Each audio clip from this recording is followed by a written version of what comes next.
You got 6 choices as a realtor. And the scary part, only one of them is actually going to give you true freedom under the entrepreneurship umbrella, true life by design. And I'm going to let you know what that is right about now.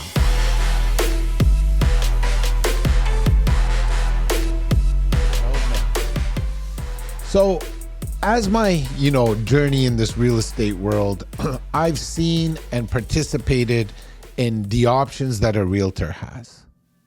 And I'm going to cover here in this video with you, the 6 options that I think a realtor has. So let's go over it.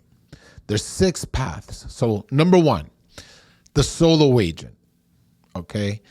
This is somebody that does everything alone, and they go ahead and they are the marketer, they're the salesperson, they're everything. They're the admin staff, they're everything. And the problem with that is, well, let's look at the benefit of that first. The benefit is you don't have any overhead. So everything you sell, you keep. But the problem is there's no scaling. There's no leverage. Every deal depends on you. So if you want to get really good in this game, and forgive me, if you're watching this channel, I believe in being, a star at what you do. I'm not about to take on anything and my ambitions are to be mediocre. Now, after I give everything that I have and I end up being mediocre, I'm okay with that. Then it is what it is. That's what God blessed me with, and it is what it is. But I'm not going to choose to be mediocre. I'm going to choose to be the best version of myself. And if you're watching this channel, you should choose the same. So going back to the solo agent, I'm not trying to be a part-time agent, sell 1 or 2 houses a year. I'm trying to get money. I'm trying to be busy. So I remember my first couple years in real estate as a solo agent. Yeah, I made money. We never used, back then, it was just file folders with your listings that people signed in pen or all that stuff. And then you'd bring it to the office, you bring your folder, you staple the listing on top of the folder, whether you're representing the buyer or the seller, so you know what that folder represents. And you kind of hand it in to the deal secretary after you fill out your deal checklist, let them know everything, and boom. I remember after a weekend of walking on Monday, I used to walk in with 3-4 deals that I did, that week. Felt good. I was scaling. I caught on to something. And what I really focused on, just to give you a hint, that what really propelled me, how I caught my leverage back then, was really to go after for sale by owners. That's what really was the first thing where I, perfected a system at, and then I kind of leveraged that system to build more systems. That's not this video. If you want to know more about system, hit that like, hit that subscribe, and you will see a video on my channel for sure. And if you want a video that I haven't covered yet, just let me know in the comments what you want me to cover. So solo agent, that's an option. Another option is for people that, I've never did this option. I was offered this option, and there's nothing wrong with this option, but another option a realtor has is to join a team. So if you're a solo agent and you're having trouble and you're not getting enough training, let me pause for a second. Let's go back to solo agent. The really good solo agents I know are the ones that invest in themselves. They invest in their knowledge and they invest in coaching. They invest in the business, meaning not for leads, but for knowledge. Knowledge is power. That's how you get good at anything. You hire coaches, you surround yourself with people that are doing what you want to do, mentorship, proximity is power. You heard it all. Those are the good solo agents. Now, those agents that don't have that built in, or they have a money scarcity mindset, because when we start this business, man, majority of people are broke. They don't have money to invest. but they put it on their credit card. They put it on their line of credit. They'll ask for a loan. They know, they believe in themselves. So the ones that don't believe in themselves, they don't invest in themselves. So a good shortcut for those people, I would say, is to join a team. And joining a team is solid because it's going to build you the confidence and build you the belief. I'm not saying one way is better than the other. I'm not picking on anybody. I'm saying you got to know yourself, right?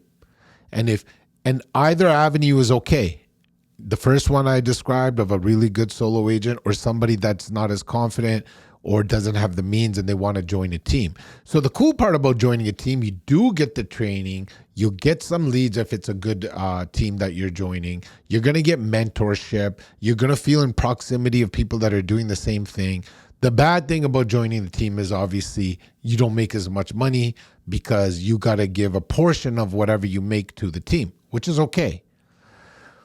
The problem for the team leader is a lot of people that they coach and train, they get them to a level, and now that person wants to leave a team because let's say it's a 50-50 split. Now that agent has learned everything that they needed to from the team. They built their confidence. They made enough money, and they become that solo agent that I was talking about that takes their own coaching, starts investing. They learn how a team works, or maybe they have aspirations to start their own team. That poor team leader that invested all that time and money into you now has to start all over, right? Because, I ran a team and I'm not going to say no to people and their dreams. So when people came to me and they're like, hey, Rick, you know what? I loved being on this team, but I have my own goals and aspirations. I'm like, hey, how can I help you fly?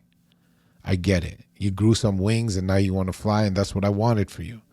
But it is tough for the team leader because now they got to go through that whole process again. And it's usually two people that want to leave, the good ones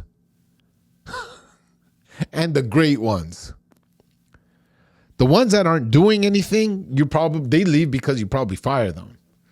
So now you have a team of misfits, right? If you're the team leader. But joining a team for somebody that wants to get started, you get support, but you don't have ownership and you don't have a brand.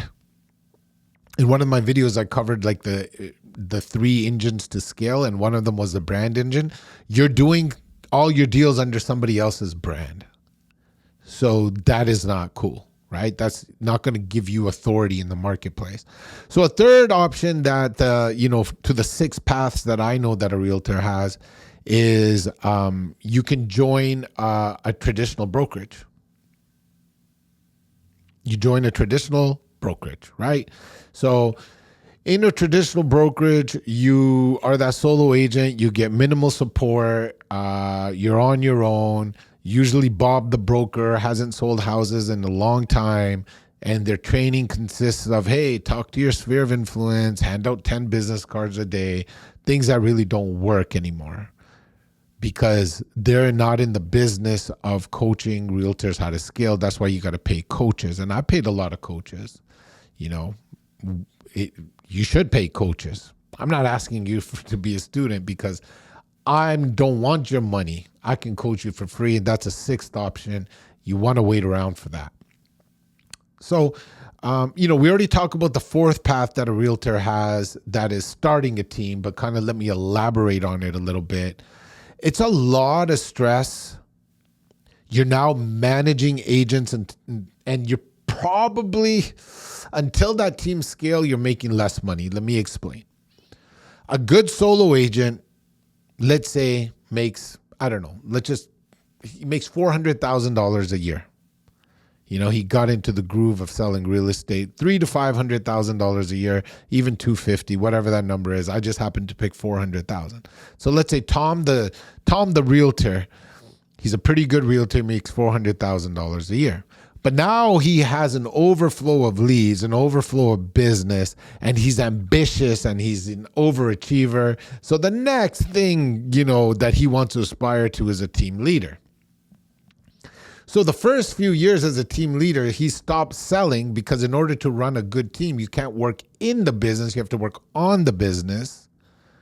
You got to make sure that everything is going good, all your operations. You got to make sure you're training and recruiting the right people on your team. It's a lot of work. So now he's trying to train agents on Tom. Let's use the same guy. He's trying to train agents on what he used to do. So he becomes more of a manager.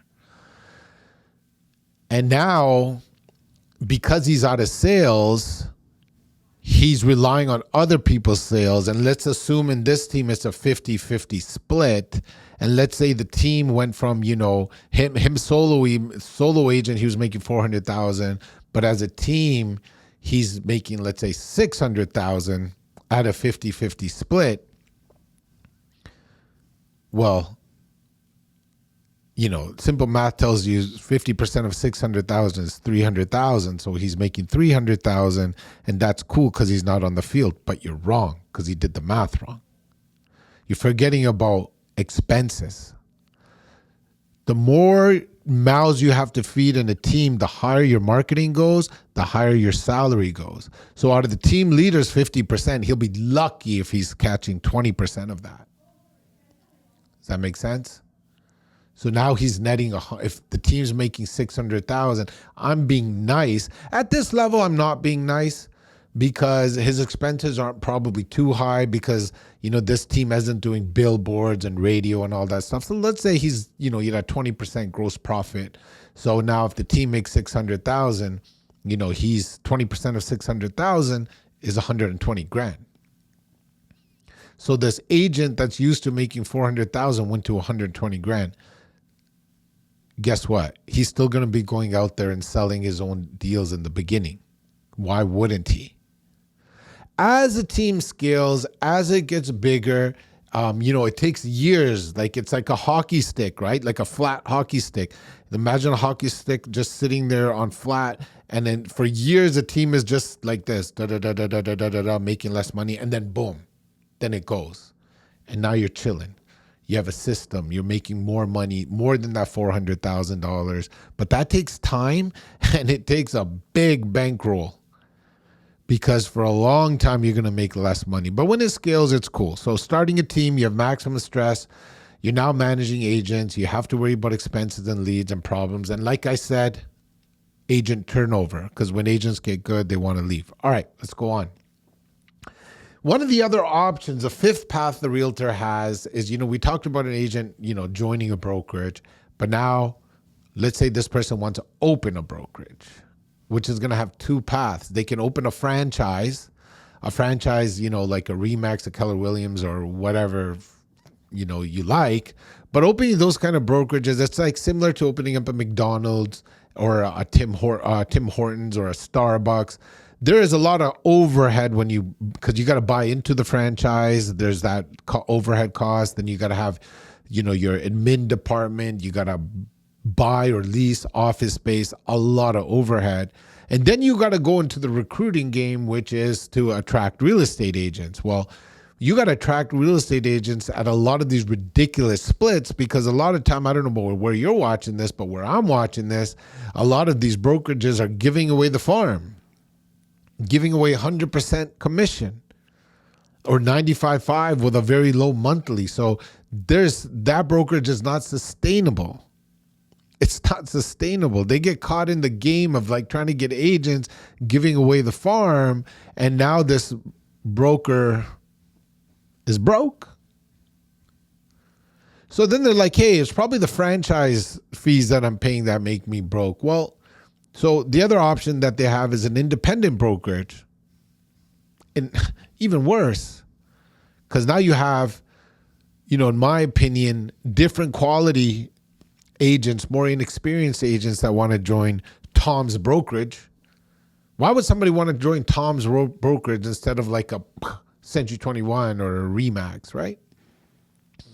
So then you got to play that game. So opening up a brokerage, the math just doesn't math. Now let's get to the sixth option. The sixth option is new. And sometimes you have to be a visionary to see it. I hide this option under Scale House. That's what we recreated. And when I say I hide it, I say that intentionally, because under Scale House, there's tools you need. Just like if I wanted to be good at golf, I would need golf clubs at the very least, right? So under Scale House, there's 3 engines that are going to make you successful. A deals engine, which we teach you how to make a predictable and repeatable business to get you money through selling real estate. That is first and foremost. Second, a brand engine that makes you the authority so your conversions go up, not only to the people you know, but the people you don't know. You have to be the authority, you have to be the expert, and branding does that. Thirdly, your wealth engine. And at Scale House, we don't believe that you have to come in with millions of dollars, buy real estate, look for cash flow. We use cloud brokerage models like eXp Realty, which I'm in. Bada boom, bada bing. This just happened to be here.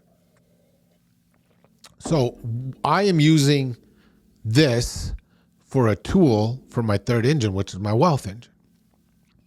Because when I surround myself with mentors and I'm really learning this money game, the conclusion that after all this studying, the conclusion that I came to is, in my opinion, the home run of wealth is cash flow.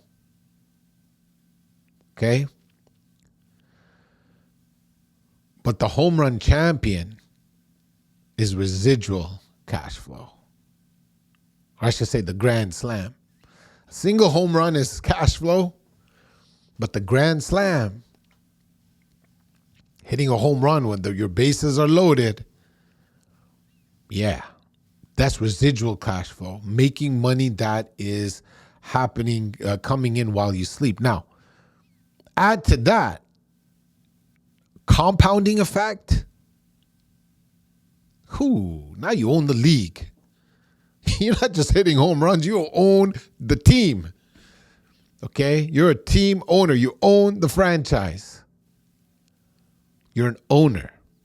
So imagine making money residually, cash flow that is coming every single month without you selling homes, that is compounding bigger over time. See, when I was selling homes, and I'm teaching people to sell homes, I'm teaching it under Scale House because they're working on their branding and their wealth engine. Because I don't want them to make the mistakes that I made. One day they need to get off the transaction treadmill, whether they retire, whether they exit, whatever it may be. Maybe they don't want to go door knock anymore and they want to go travel. Maybe they have kids, they want to spend more time with their kids, pour into their children. I pour into my children all the time. I go to the basketball games, I drive them around, I'm their Uber driver. It's because I'm making residual income. I'm going on vacations all the time. I couldn't do that when I was just on my deals engine because my business as a realtor didn't allow me the flexibility. All right, so that's your 6th option. Partner with Scale House. And one of the tools in Scale House is using a cloud brokerage like eXp to get revenue share. Now, because of something that was invented called revenue share, top real estate agents like myself can coach you for free. Alex Hormozy talks about $100 million offer. Scale House is the $100 million offer for realtors because you're going to get more deals, you're going to build your brand, and you're going to make wealth. And I don't charge you anything, 0. And that's why we're growing tremendously. And then I can show you how to leverage your same growth to get into other opportunities, like construction companies have equity ownership in law firms, have equity ownership in media companies, have equity ownership in mortgage financing companies because you're building so much deal flow. Okay. To wrap up, the perspective is this. Scaling isn't about adding more to your plate. It's about creating more plates that cook by themselves. If that makes sense, hit that subscribe, hit that like. We'll see you on the next one.